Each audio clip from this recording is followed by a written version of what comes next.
Hello, colleagues. This is our final discussion for this semester in our series where we are working on our diversity, inclusion, equity, accessibility skills. And yeah, I don't know, it's been kind of a cool semester. I feel like I've learned a lot, which is always valuable, right? So today we are talking about addressing microaggressions. I like this topic, and I'm going to say that I like it because I feel like I'm not very good at this. Um, as we start, if you feel like kind of a jackass, and sometimes I say stupid things, and sometimes I realize it, and sometimes I don't realize it, then join me in being that jackass. Literally, in the discussion we were having about microaggressions, I felt like I was not saying things as well as I kind of in my head they sounded better, and I feel like I was kind of a jackass, and yeah, I don't like that. I don't like being that person. Join me and let's try to be better about being that person, because this happens with our students every day, and this is not the place where it should be happening. They're here at school. This is often the case when our students, our faculty, our staff, our visitors s- experience microaggressions in their lives or here while they're at the school, and they think, oh, I mean, am I overreacting to this? Did I take this seriously? And no, there's been a ton of research about this. And the answer, we'll look at some actual research, but I'm just going to shorthand it. The answer is no, no. This is not being taken nearly seriously enough. People are not overreacting. This is a drag. So this is one of those things where it's important to kind of take a moment and reflect upon yourself. So I am a middle-aged white lady, wildly privileged in my education. Uh, Very fortunate, and I do not experience, I was talking about this, and I said I do not really experience a lot of microaggressions in my day. However, I am a female person and identifying as a female person. And I spent a bunch of years in more male-dominated fields. And I tell you, I'm real familiar with being talked over, being ignored. I'm talking, and the men in the room ignore everything that I'm saying or just talk like I'm not sitting there. And yeah, when I was young, that used to hurt my feelings, and now it just makes me tired and angry. So take a moment here. For me, I felt like this was an interesting thought as I started thinking about microaggressions and macroaggressions. I spent especially my younger years, 20s and 30s, as I was kind of coming up and becoming a professional and working on things, being told, well, as a woman, being told by women, as a woman, you have to work twice as hard to get half as much. You're always going to have to work twice as hard. You're always going to get half as much. And I was like, well, I mean, that's just a thing, right? People say that. I mean, it was a true thing. Don't want to discount that. This was a true thing. And then, as my experience uh, grew, I'm going to tell you that every woman that I knew, and probably every woman that I know now, although I have not polled them all at this moment, has been told this same thing. You have to work twice as hard to get half as much, to get half as far.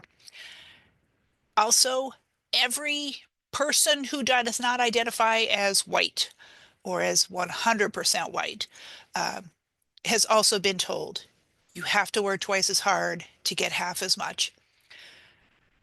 If you've never been told this, then just pause for a moment and I don't know, maybe look down and notice, are you white and male? Interesting. I feel like there should be studies on that because it's discouraging to always be thinking, and I did always think I always have to work harder. I always have to do more. And it's really been the last few years that I have realized I am tired.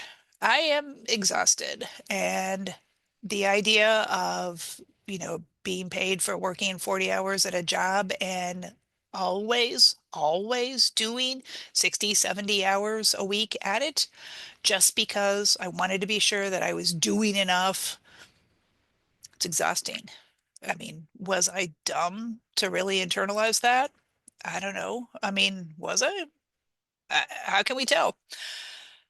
My career worked, so maybe that is exactly what I had to do. This is one small example. What we see when we look at microaggressions is that they are common. They are every single day. Uh, and if you are a person, and I'm going to say specifically what we're really looking at here today is kind of more like racial, ethnic, but I mean, keep in mind that just because I'm saying those, this is everything. This is everybody who could be exhibiting any kind of microaggression,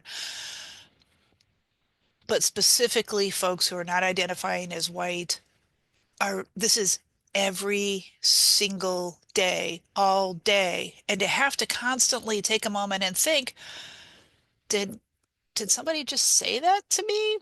Am I overreacting? Should I just calm down? Girls, pff, they get so excitable about things like being told that they're dumb. Sorry, I'm dwelling, but I'm trying to move past it. Um, because it happens. It happens all the time. Um, and like I said, though, I mean, I am a person with a ton of privilege, two fistfuls. And I know specifically, I can specifically point to times when I have been the person who has been committing microaggressions to my students, to my colleagues, to people that I knew. And sometimes I've realized it in the moment, and that's at least good because you're able to say in that moment, oh, I'm sorry, that was wrong. Let me try that again? I apologize. And just, I mean, I feel disgusted with myself and irritated with myself. I like to be a good person. I like to be a nice person, but it's at least in the moment where you're like, oh, hang on a second. I feel like that didn't go well. Maybe you're also like me, and then sometimes I'm 5 hours down the road. And I'm like, oh, you know what I just realized? That when I was having that conversation and suddenly the other person looked sad or looked off to the side and was like, I gotta go. Uh, I think that was me. I think I did that. And then how do you address that? And I mean, I do try to be the person who tries to go back and say, my perception of this was that I was not as courteous to you as I could have been. I'm sorry, I didn't realize it in the moment. I'm genuinely sorry. I don't know. I mean, there's all those stories about once you've said a mean thing or done a mean thing, how do you take it back? I mean, you've still injured somebody. How do you take that back? At least try, right? I feel like at least try is the minimum that everyone can be doing. So what is a microaggression? Sorry, I'm chatting here. This is a chatty one. Um, right here in this nice chart that I'm really trying to select so you can see it. But that idea of just different kinds of microaggressions. And I mean, surely, I mean, at this point, everybody knows you don't ask somebody, a question like this. But I don't know, does everyone know that? I didn't always know that that was inappropriate. Um, and I mean, sometimes it's even more just blatant. And yeah, this is unacceptable. Yeah, I mean, don't be a massive jerk. All right. So, tons of information, and I'm just going to scroll through this very briefly. But part of why we're talking about this is that there has been so much research about microaggressions that for so many of our students, and I'm talking specifically, we're talking about microaggressions in a college environment. So many of our students are experiencing this every day, constantly, multiple times a day. And I mean, you think about the death of a thousand paper cuts. I get cut, and then I get cut, and then I get cut, and then I get cut. And each one is small, and I'm not going to die from any of the first 100, but over, the week, over the month, over the entire academic semester, that is that is draining. And again, this is what every single research study shows is that just the emotional effect of having to overcome, having to look past someone else's bad behavior, having to say, oh no, that's okay. Ha ha ha, that was so funny. Um, it's exhausting. And I mean, it's hard. It's hard on people. And again, I think back to just about my own experience, which upsetting for me, but not nearly the experience of many of our students are sharing. So what does that mean? Again, I'm saying, I'm a white lady. I have been the person who has perpetuated microaggressions, have seen microaggressions. But how are our students doing with this? How do they know? So this is from the National Library of Medicine. This is PubMed. I recommend this always because PubMed is open access. You you have access to this no matter where you are. Our students will have access to PubMed even after they graduate. This is not true of a lot of other resources that we will cover, talk about, that we have access through to our catalog. Anyway, that was a quick library note. Um, so this is a really long article, and I promise we're not going to look at the whole thing in this moment, but I will give you the link to this. It'll be in the notes right under this video because you may want to go through this in a little bit more depth than what I'm doing right now. So it's about white students' recognition of racial microaggressions. And I said in today's talk, we're really talking about racial microaggressions, but of course, keep in mind, racial microaggressions could be many, many different things. Um, and it's interesting. So when you're looking at an article like this, you can read the abstract. And then you can also, because this is so long, I'm not going to scroll through it. You can click over here on the side and you can see results, discussion. We're going to click down to the discussion and more information about how it all happened because this was a huge study. It's tons of statistics, tons of work. Uh, anyway, it was interesting. I liked it. Uh, so one of the things is that they uh, students, and we're talking about white students here, are a little bit less likely, not a little bit, are less likely, definitely less likely to view microaggressions as being negative. And they think, this is how we do it in classroom because, and again, I'm speaking as a faculty, and I'm speaking as a faculty who has screwed this up. It's the faculty who lead this. It's the faculty who set the tone for what is appropriate in a classroom. And too many of us, and I stand in this group of having failed my students in this way, too many of us let this stuff go or participate in it. Yeah, this is not great. I mean, I think once you start thinking about this a little bit more and you start realizing I don't want to be the one who's causing my students to have a thousand paper cuts. Uh, I don't want to be the one who's adding 10 more paper cuts to them each day in my class. I don't want that to be me.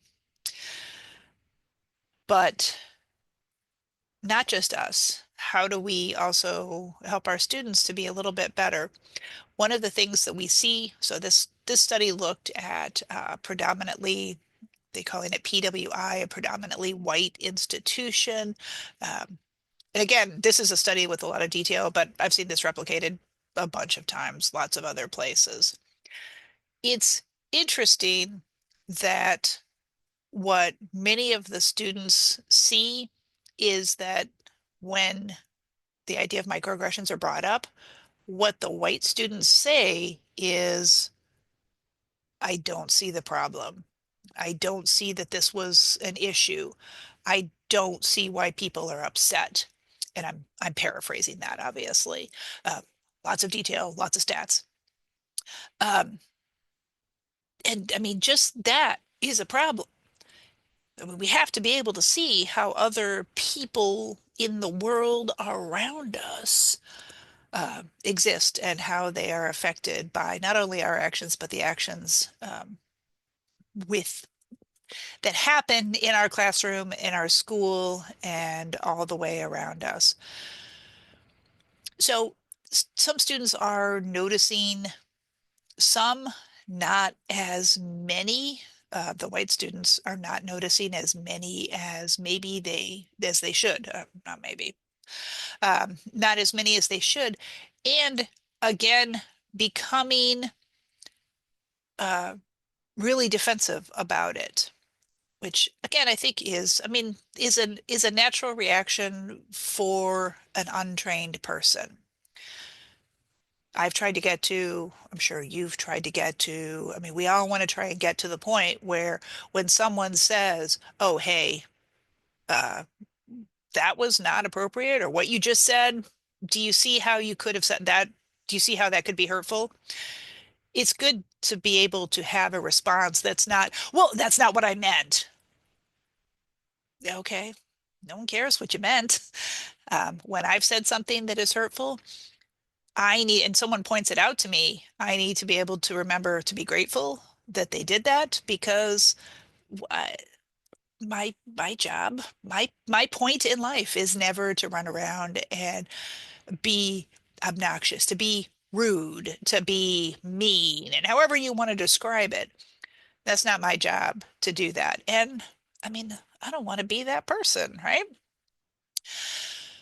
One of the things that came through is they looked at um, uh, different factors in the statistics. I'm sorry, again, there's a million statistics in here. One of the things that they looked at is the difference between how male and female students, I'm just scrolling through here so you can kind of get a feel for, this is the short version, but how male and female students saw and noticed this. And it was interesting. It was interesting to me. It's not really what I would have expected, maybe, but that when you're just looking at students who are white and they are looking at microaggressions that are happening around them, male students who are white are not identifying this. Female students who are white may still be committing microaggressions. I'm not sure if that's the right word. I feel like I'm saying this dumbly. Uh, Doing microaggressions, there's a better word. Um, but they are noticing it more than men. Now, is this because women in general in society are kind of socialized to kind of notice what's happening and to be aware of people's emotional states a little bit more? I mean, that'd be my wild guess, but I did not read every bit of this, and I don't know that they know exactly why, but you know, it's something to be aware of. Maybe you need to make a little bit more effort to say, hey, so if I'm part of a group of people who may be committing microaggressions, may not be noticing other people committing microaggressions, I need to make sure that I'm turning that dial up and that I'm recognizing what's happening. And that is going to be valuable.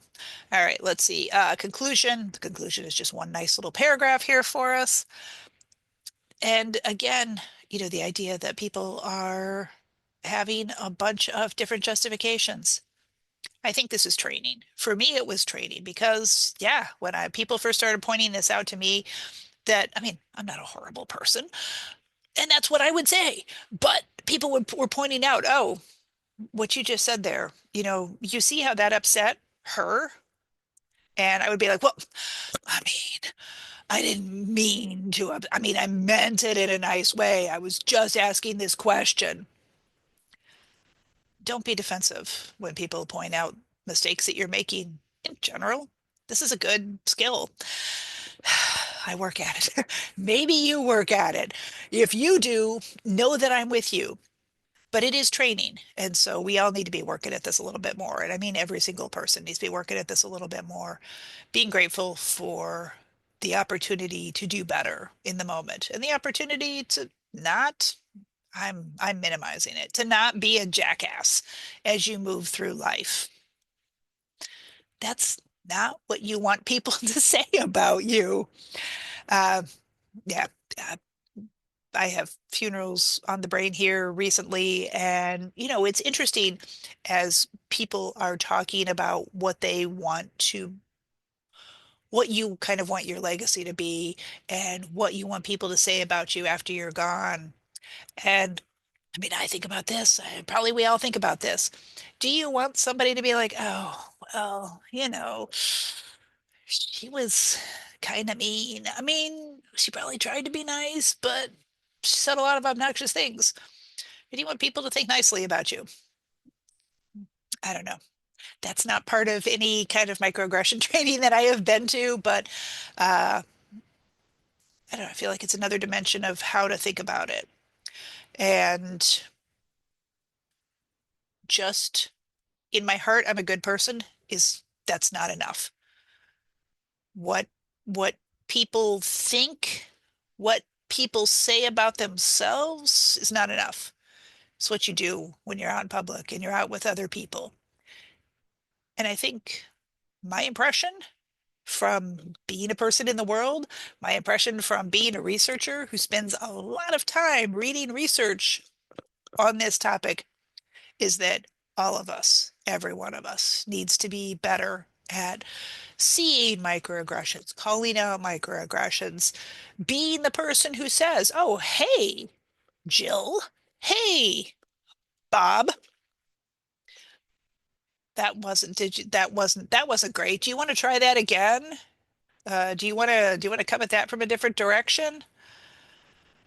Uh, I think that's going to be helpful because when you look at this, so this article again, sorry, from the National Library of Medicine, PubMed, so good, so awesome. What a good resource. I love this.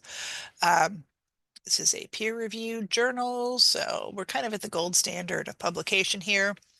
But when you read, building on what we just looked at, and then you read this article, the microaggression and psychological health among college students, man, this is hard. This is really tough. I, yeah. But again, I feel like I'm somebody who I know about this stuff. And I mean, I read it. I know. I've worked on this. And I was really sad. I'm just going to say really sad at how how painful so many of our students, and I'm gonna this article is just looking at students, but I'm gonna expand and say our students, our faculty, our staff, um, how painful this environment of being in college, being on a campus is for them. I don't like this. I mean, look, I strive to be a nice person. I strive to create a nice environment here. I should be doing more. And I'm just gonna sort of wave my hands at everyone and say we should all be doing more because, yeah, our students are having a time here. None of these articles are looking specifically at our college. I'm saying here, and I mean college education, higher education in general. Students are struggling. We already know this. We already know that our students are struggling to just get through all of the hard things that they have to do in class and to get through all of the hard things that they have to do outside of class. And if we as employees of this college, of higher education in general, I wave my hands wildly, you see, if we are making it worse or we're standing there and not making it better, shame on all of us. Shame on us. That's terrible. I'm just going to say it's terrible. If you also would like to be sad, please feel free to read through this article, or I have so many more that I can give to you. Don't just be sad. Don't just stop at that point and say, oh, damn it, I wish I was better at this. Let's get better. Now, it's the improv idea. Yes, and I said a dumb thing. I was in a meeting. I acted like a jackass. I wish I was better. I'm going to go sit and be sad. Don't stop there. We all have to remember to go, okay, yes, and what now? What now is, look, I have this fun stuff in the library for you. So we're looking at the page, the library catalog. This is my happy place. I did a really easy search here. I typed microaggression and I put a little asterisk at the end that will give us any letters that come after the letter N. So it's microaggression, microaggressions, um, microaggressionified. I don't know. If there was another word, it would give us everything. And then I just said college. I was interested just to see what that would give us. 1,741 results. Neat. I love it. What you do is you click right there and where it says the number of results and go to results per page. Always go to the first 50. You'll never need to look past the first 50. Now, our first item is a book. So, Black and Smart, How Black High Achieving Women Experience College. Interesting. Go on. I feel like I'm making some progress here. International education at community colleges. Hello. Look where we are right now. Black women's experience with microaggression in college. I mean, it's like they're right here in the video with us. Student and teacher perceptions of microaggression in college classrooms. This was the most basic search I could do, and look how amazing this is, what we're coming up with. Now, we do have a dissertation here that does seem to be in Spanish. I'm excited. Um, you never know what you're going to get. Now, maybe you want to narrow this to you only want to look at articles, you only want to look at books, you only want to look at whatever. Over here on the left-hand side of the catalog, I'm clicking on resource type. And so articles is the first. There are 805 articles. That means research articles. That means, although I didn't just find those in our catalog, the two articles that we were looking at earlier, that means that kind of work, academic, peer-reviewed stuff. It's great. And maybe it's a little dense. Maybe it's not really what you want. Newsletter articles, I tend to avoid. They're biased often in a way that, I mean, that doesn't mean bad. Bias doesn't necessarily mean bad because you understand. The National Association of Dark Chocolate is the one who said, I'm making that name up, but they're the ones who say, you know what, go ahead and eat that dark chocolate because it's going to cure diabetes. Interesting, right? So it doesn't necessarily mean bad, but that's not usually what I want. Dissertations, unless you really want to spend some time, I would avoid them. There's just too much. There's too much for a regular person to read. Magazine articles, that might be your sweet spot. That might be what you're looking for. Books, flip through a book. You don't have to read every word of it. Look for a chapter that speaks to you, or just there are individual book chapters. So you could narrow to any of these types of materials if you want. Now I'm clicking on subject because I love this. This is every keyword that comes from our big pile of results over here, our 1,741 results. All of these are keywords that are in there and they just added them up for us. So I'm going to look at things, I would be most interested in things that definitely have the keyword microaggression. I'm interested specifically in racism and race discrimination. I would not have thought to say the keyword race discrimination, but hello. College campuses, because that's where I'm at. I might say ethnicity, and I don't know, you could click on any of these other things if you want to. You do have the option of African American, I see Asian American. You could say gender, you could say discriminate, whatever makes you happy or sad, I guess. All right, I'm going to hit apply filter right there, that green button at the bottom. I'm down now to 1,139 results, and I only want to look at magazine articles. So now I'm down to 70 results. Cool. This is 70 things that I can read through. It's not going to be terribly complicated. Um, Here's microaggression and unconscious bias. Interesting. That sounds cool. That sounds like something I would appreciate learning. You can get some more information about just the description right there. This is where you click where it says full text availability. Underneath it, there may be a variety of different databases. If you have different database choices, it's the same article everywhere. I'm going to click on this one that says EBSCO host master file. I'm leaving the college, leaving, and I've arrived at the world of EBSCO. So you can see this is 4 pages, and actually, here's my tip, it's only 3 pages because the last page is always some blah blahness that the vendor has to put in. I mean, it's valuable, but you don't need to read that part. So interesting. And again, this is something, look, it's got pictures. This doesn't look real complicated. There's no footnotes. I can read through this and feel like I really got better and feel like I learned something. This is the blah blahness that's always on the final page, the copyright information. It's important, it's good, but uh know that you can read one less page than it actually says. All right, I'm going to stop sharing now.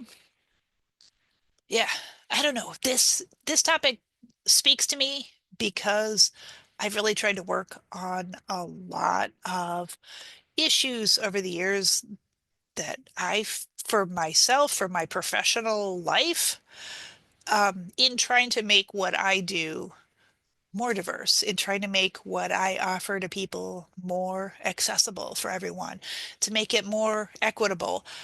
I mean, we're all doing that, right? I mean, stop thinking about whatever stupid politician said, whatever. Block that out. Because we're here to educate. We're here for our students. We're not just here to have a good time. I mean, I'm having a good time. But I mean, the point is to make this accessible to everyone. The point is to be diverse. The point is to be more interesting, better, inclusive, exciting.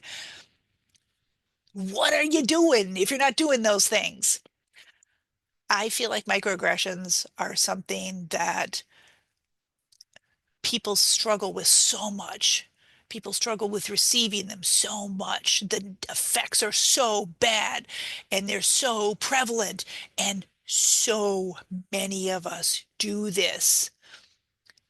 And yeah, for me, it's something I'm working on. I'm really trying to pay attention to this. I'm really trying to get better. You may have your own aspects of different ways of making your classroom, your experience here at the college or wherever you go, um, better. And I don't know, I hope that everything that we've talked about this semester, we've talked about all this stuff in person. You've had a bunch of readings sent out to you, and then you have readings down below here, and then these really exciting videos.